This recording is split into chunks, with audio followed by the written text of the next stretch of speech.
जब गीदड़ की मौत आती है ना, वो शहर की तरफ भागता है। जब तेरी मौत आएगी तो मोहल्ले में आना। मैं आज भी फेंके हुए पैसे नहीं उठाता। दोस्तों, आज हम बॉलीवुड के उस सुनहरे दौर की बात करेंगे जब पूरा देश दो हिस्सों में बटा हुआ था। एक तरफ थे सदी के महानायक अमिताभ बच्चन, जिनके एक इशारे पर मुंबई के सड़कें खाली हो जाती थी, और दूसरी तरफ था वो नक्सली बैकग्राउंड से आया काला कलौटा लड़का, जिसने बिना किसी गॉडफादर के अपनी मेहनत और डांस के दम पर एक ऐसा साम्राज्य खड़ा किया कि लोग उसे गरीबों का मसीहा कहने लगे। जी हाँ, हम बात कर रहे हैं मिथुन चक्रवर्ती की। 80 के दशक में एक ऐसा समय आया था जब ट्रेड पंडितों ने ये कहना शुरू कर दिया कि अमिताभ बच्चन का दौर अब खत्म होने वाला है, क्योंकि मिथुन का तूफान आ चुका है। आज की इस विशेष वीडियो में हम किसी अफवाह की नहीं, बल्कि उन आंकड़ों की बात करेंगे जो गवाही देते हैं कि कैसे एक समय पर मिथुन दा ने अमिताभ बच्चन को लोकप्रियता के मामले में पछाड़ दिया। क्या आप जानते हैं कि एक ही साल में मिथुन की कितनी फिल्में रिलीज होती थी, और क्यों अमिताभ के बड़े बजट की फिल्में मिथुन की छोटी फिल्मों के सामने फीकी पड़ जाती थी? चलिए इतिहास के इन पन्नों को आज विस्तार से देखते हैं। अमिताभ बच्चन और मिथुन चक्रवर्ती की शुरुआत बिल्कुल अलग थी। अमिताभ जब 70 के दशक में एंग्री यंग मैन बन रहे थे, तब मिथुन चक्रवर्ती कलकत्ता की गलियों में नक्सली आंदोलन से जुड़े हुए थे, लेकिन किस्मत उन्हें पुणे फिल्म इंस्टीट्यूट में ले आई। 1976 में मिथुन ने फिल्म रुगिया से शुरुआत की और अपनी पहली हिट फिल्म के लिए नेशनल अवार्ड जीत लिया। दूसरी तरफ अमिताभ तब तक शोले और दीवार जैसी फिल्मों से सुपरस्टार बन चुके थे, लेकिन असली मुकाबला शुरू हुआ 1982 में, जहां अमिताभ अपनी पुरानी सफलता के रथ पर सवार थे।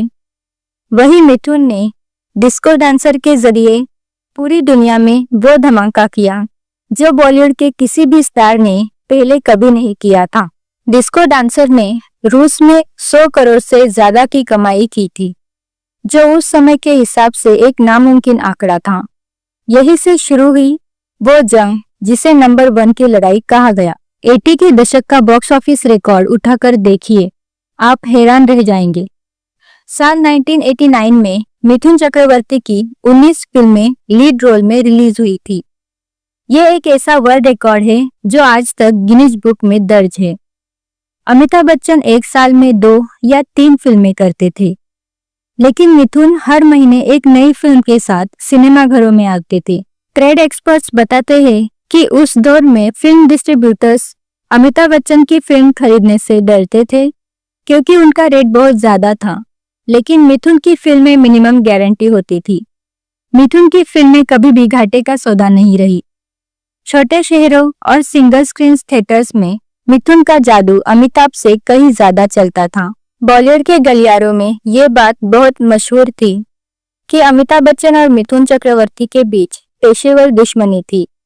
फिल्म गंगा जमुना सरस्वती में दोनों ने एक साथ काम किया। कहा जाता है कि इस फिल्म के दौरान मिथुन दा का रोल बहुत पावरफुल था, लेकिन बाद में एडिटिंग टेबल पर उनके कई सीन काट दिए गए। चर्चा ये थी कि अमिताभ नहीं चाहते थे कि कोई नया लड़का उन पर भारी पड़े। यही हाल फिल्म अग्निपथ में भी देखने को मिला। हालांकि अमिताभ को इसके लिए नेशनल अवार्ड मिला, लेकिन मिथुन के नारियल पानी वाले के किरदार ने सबसे ज्यादा तालियां बटोरी।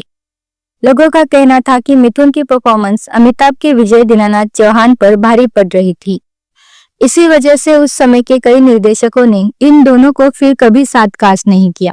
डायरेक्टर्स का मानना था कि मिथुन को संभालना आसान है, लेकिन अमिताभ के साथ उनकी तुलना हमेशा विवाद पैदा करती है। आइए अब कुछ रियल नंबर्स की बात करते हैं। अमिताभ बच्चन की सबसे बड़ी हिट शोले और मुकद्दर का सिकंदर रही, लेकिन अगर हम ग्लोबल इम्पैक्ट की बात करें तो मिथुन की डिस्को डांसर ने चीन, रूस और मध्य पूर्व देशों में जितना बिजनेस किया, उतना अमिताभ की कोई भी फिल्म 80 के दशक में नहीं कर पाई। रूस में तो आलम यह था कि वहां के राष्ट्रपति मिखाइल गोर्बाचेव ने एक बार कहा था कि रूस के लोग उनसे ज्यादा मिथुन को जानते हैं। वर्ल्ड वाइड कलेक्शन के मामले में मिथुन दा ने 80 के दशक के मध्य में अमिताभ को कड़ी टक्कर दी थी। जहां अमिताभ की फिल्में 5-10 करोड़ का बिजनेस कर रही थी, वहीं मिथुन की फिल्में लगातार 2-3 करोड़ के बजट में बनकर 10 करोड़ से ज्यादा मुनाफा कमा रही थी। लेकिन दोस्तों, एक बात ऐसी है जो मिथुन दा को अमिताभ से ऊपर ले जाती है। अमिताभ बच्चन ने हमेशा बड़े बजट की और बड़े बैनर्स की फिल्में की, लेकिन क्या आप जानते हैं कि जब 90 के दशक में बॉलीवुड मंदी से जूझ रहा था, तब मिथुन चक्रवर्ती ने ऊटी में अपने होटल मोनार्क की शुरुआत की और वहां उन्होंने एक ऐसी फिल्म फैक्ट्री बनाई जिसने सैकड़ों मजदूरों और जूनियर आर्टिस्ट का घर चलाया। उन्होंने बिना किसी बड़े डायरेक्टर्स के ऐसी फिल्में दी जो आज भी कल्ट मानी जाती है। अंत में अगर हम क्लास और स्टाइल की बात करें तो अमिताभ बच्चन बेजोड़ है, लेकिन अगर हम संघर्ष, निरंतरता और आम जनता के प्यार की बात करें तो मिथुन चक्रवर्ती का कोई सानी नहीं।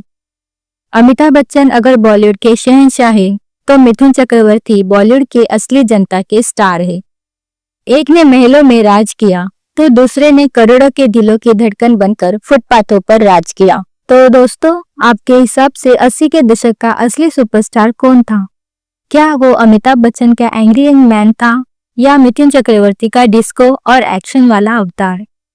कमेंट्स में अपनी राय जरूर दें और अगर आपको वीडियो पसंद आया हो तो इसे लाइक करें और हमारे चैनल को सब्सक्राइब करना ना भूलें। मिलते हैं अगले वीडियो में। धन्यवाद।